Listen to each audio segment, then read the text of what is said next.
welcome back. We've got the Honda Urban Express out on the streets at dusk.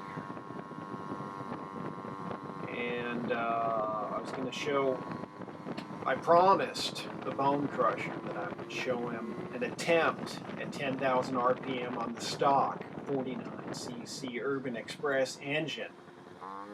Isn't that exciting? And I was hoping we could read my Trailtech Vapor device, but it doesn't look like that. How do you like those Honda turn signals? I've always been impressed with Honda turn signals, much more so than the Yamaha turn signals. Nice and bright, reliable, you gotta love it. So anyways, and I've changed the gearing on this such that we could go for high RPMs, not necessarily for top speed. My top speed to date was attained with different gearing, actually a different drive boss, a shortened drive boss, one that is shortened about 1.5 millimeters. So I'm running the 9325 Blvd here, and I have to go on memory since I can't read the Trailtech Vapor. Maybe it'll be better in the finished video, I'm not sure. Got to excuse all the wires, I need to tuck those in eventually. I've just been busy with more important things, like top speed runs, etc. By the way, I have probably put almost 500 miles on this Urban Express trying to get 50 miles an hour or close to it. And in case you haven't been following the series, my top speed is 46.8 miles per hour. And I think on this particular run, we topped out a little above, I don't know, 9,300 RPMs. And I should note, here's a little tip, that I put 40 PSI in the front and rear tires. And normally I run about 32 PSI in the rear and about 25 PSI in the front. But I thought I'd see what more PSI would do to the performance of the bike. And I've known this, so I'll share it with you. If you inflate the tires to that degree, 40 PSI or thereabouts, and that's an increase from where you normally run them, you will notice that it will affect your jetting, believe it or not. The bike will run cooler with tires that have been inflated significantly above what you normally run. And that is because there is less load on the engine. Those tires are easier to move, easier to drive if they've got more air out. So as a consequence, I am now overjetted on the Urban Express. As a matter of fact, I think I forget what my top temperature was, but I noted in here, you might hear me ramble on, doing 340 degrees or so. There's really only one time during this excursion that I think I was going uphill, I was in the 350s, which is pretty cool temperature-wise on these engines. Typically you want it to be running between maybe 350 and 380. And another cool thing you'll see in the video, if you pay attention for it, I forget where it occurred, but there was one spot where I did get kind of hot, and I think I was idling at a light for a long time. And I've got the Trailtech Vapor set up to give me a yellow light, to flash a yellow light when I hit 385, and then and stay on until it drops below that. And then if it keeps climbing to 400, it'll flash a red light and stay on until it drops below 400. So there was a point in time where I was at 385 and the yellow light came on and I eased off. So that's kind of a nice feature of the Trail Tech Vapor. I mean, it's nice to get something for what you paid for. It's the same as whether you guys, hey, there's that nice urban, that Honda turn signal, nice and bright, consistent at almost all RPMs, and reliable. So I do a couple more runs later on where I think I eventually top out a little above 9,500 RPMs, and I think we got one coming up. I probably made this video too long. Maybe I should edit it down some. It's 21 minutes of urban express riding. I've been trying to make shorter videos because I know people's attention spans are not that great, but maybe I'll leave it at 20. I guess I should probably talk about, I guess on one of these runs I'll shut up unless you listen to the engine, but I should probably talk about where do I go from here, because I've kind of reached a plateau, a brick wall, a stoppage in my progress. I've got a few options. I've got the boys and reeds I could pop in. I don't really think this is going to help much. I'm running a VM18 carburetor. I could go to a VM20 carburetor. I've got an intake for that as well, so that's an option. And then beyond that, I'm thinking I'm going to have to take the cylinder off and make some modifications to the exhaust port, for example. Maybe raise the exhaust port a tiny bit.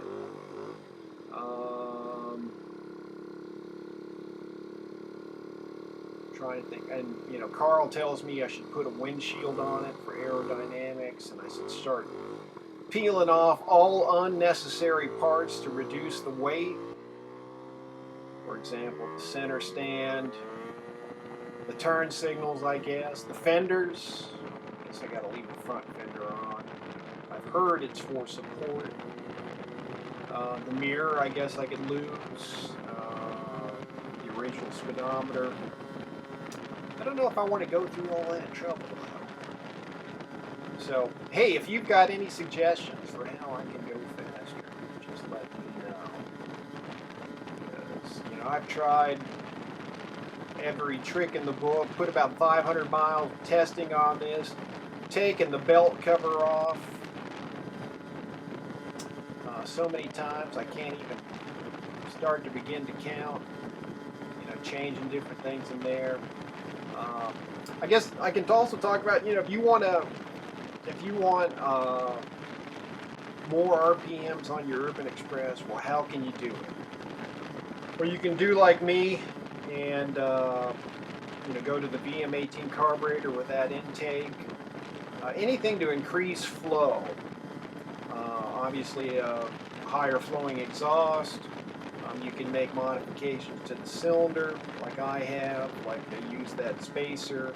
I took some material off the front of the cylinder to compensate, and that was all done to more. I'm going to shut up for a second so you can. Oh, I got a red light. All right, I thought I made this light. That base spacer, metal base spacer that I used, basically pushes the cylinder forward and exposes more of the ports when the piston's at bottom dead center, so that increased flow.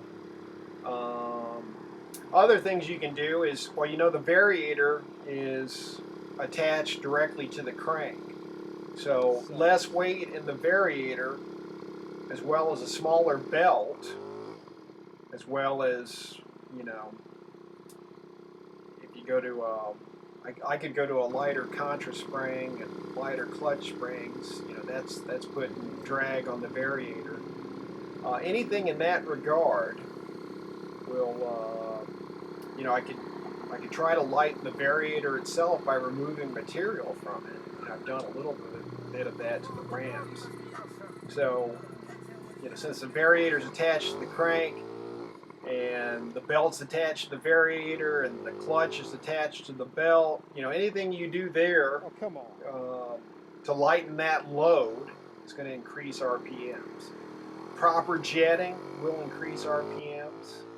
And tell you what, I make a little run here, so I'm going to let you listen in.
Okay, so I think that might have been where I was running kind of hot, so I kind of eased off there. But we got another run coming, and one of the things I've learned from this project is it's good to have a tachometer. And here's my theory. You can feel free to disagree if you want, and me and I can finish. We'll pick it up after the run if I don't.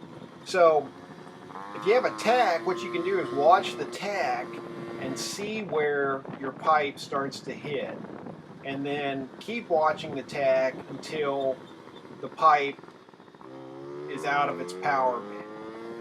So for mine, depending on the load you put on the engine, which can affect this, my pipe, my MLM People's pipe, on my particular setup tends to hit from about 7,200 RPM and last through about 9,200 RPM. All right, I'm going to make a run here. I'll pick that up with that thought after the run. And I think I hit 9,500 RPM here, so you can listen to it.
$96.10, that's not bad. It's 230 short of the all-time high of 98.40. It heats up at idle, but cools down at full throttle. Okay, so I guess I heard myself right. I hit 96.10 on that particular run. on the RPMs. But anyways, so you want to know the range of your pipe, where it hits and where it stops hitting. And as I said, on my particular setup, it's 7,200 to 9,200 or thereabouts, and give or take a couple hundred RPMs. And the reason that's important is because you can change the gearing so that your bike never does above 8,000 RPMs. And if that's the case, then you got to figure out if it's costing you speed. Because, you know, normally when the pipe hits, you're accelerating throughout that entire range of RPM. So, do you necessarily want to change the gearing to the point where you lose a good part of that power band? Now, you know, the answer would seem to be no. However, when I hit 46.8, I think the gearing was such that the top RPM that I could obtain was in the 8,000 somewhere. And I'm going on memory, and I've made 500 miles of passes here, so I might have forgotten exactly how it all shook out. But, you know, the way I'm thinking about it is, and what I was trying to do was, so I had it, you know, my top RPM was 9840, I believe. So my idea was to change the gearing just slightly so that I would keep, you know, at least a top RPM of 9,200. So hopefully, you know, keep that entire power band on the pipe. And I guess what it all boils down to is, do you get more speed from RPMs, or do you get more speed from the gearing? Or do you have to strike some sort of balance between the two? And, you know, maybe you lose part of your power band on the pipe, but the gearing makes up for it. And, you know, these are questions that I'm asking myself and you. So it's a delicate balance, and so that's what I'm working through now. And I guess the other thing I could do is, I think I'm at like 31 and a half grams in the variator. Remember, this is a stock engine. Should I go down to 30, 27, 28 and a half, something like that? I don't know. Of course, one person said, I read this somewhere, that, you know, you keep dropping weight in the variator until you start losing top speed, and then you go back to the last weight that worked, that didn't cost you loss of speed. And okay, and here's the other thing that, you know, everybody can use in their setup that I've learned, and that is the following.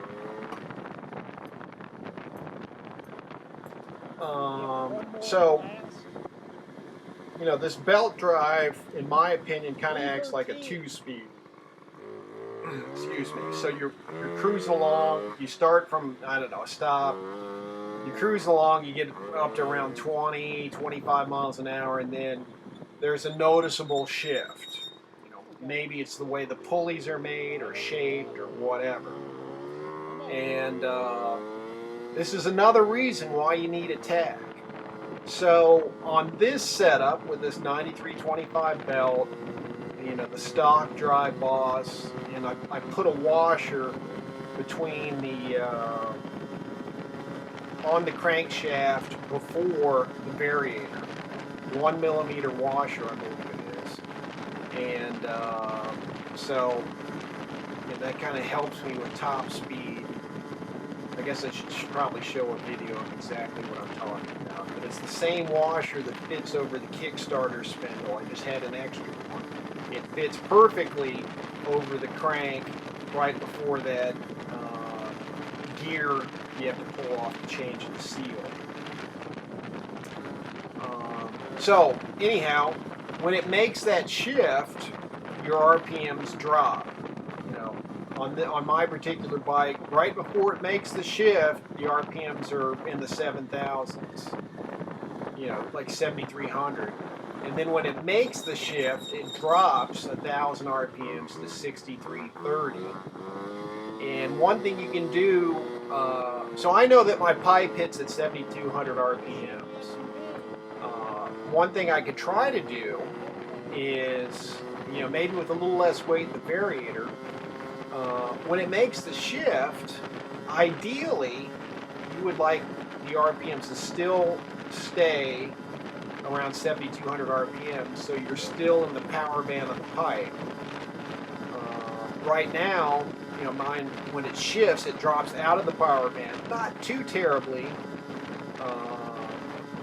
but enough that you're out of the power band, and you've got to basically wait until the RPMs build again to get back into the power band. Or maybe the best alternative is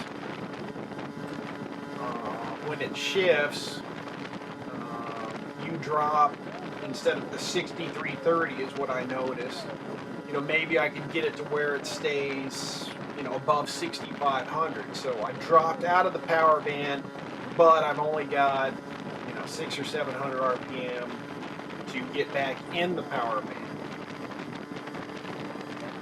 So I hope you followed all that. Basically, you're trying to stay on the pipe.